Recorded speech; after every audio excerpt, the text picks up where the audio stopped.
In this video, we will be showing you how to do your weekly maintenance cleaning. For this procedure, you will need to have a rag, 7 to 8 cleaning swabs, and your cleaning fluid. On the LEJ-640FT, we have a maintenance button. Select this and hit enter.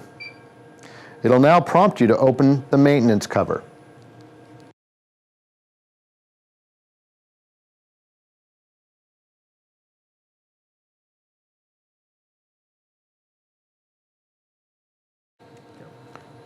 Now press enter.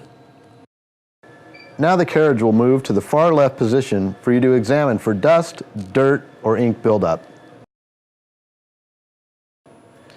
You'll want to make sure that there's no dust and that the heads are free from ink buildup and dirt.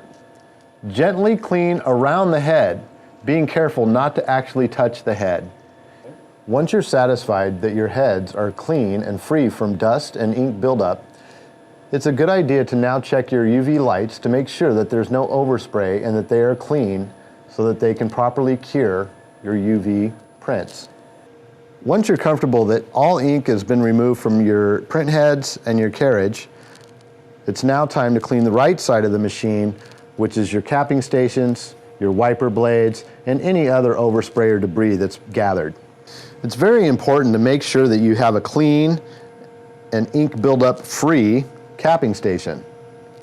To clean, simply dip your swab in your cleaning fluid, rub gently around the capping station as not to damage anything, and make sure that all ink and any buildup has been removed. Follow this procedure for all 6 capping stations. It's also important that you remove any buildup from your wiper blades. To clean these, simply do the same procedure. Cleaning fluid on a swab, wipe gently, and you're ready to go. It's recommended to replace the wiper blades every 6 months to a year, or if they have occurred any damage.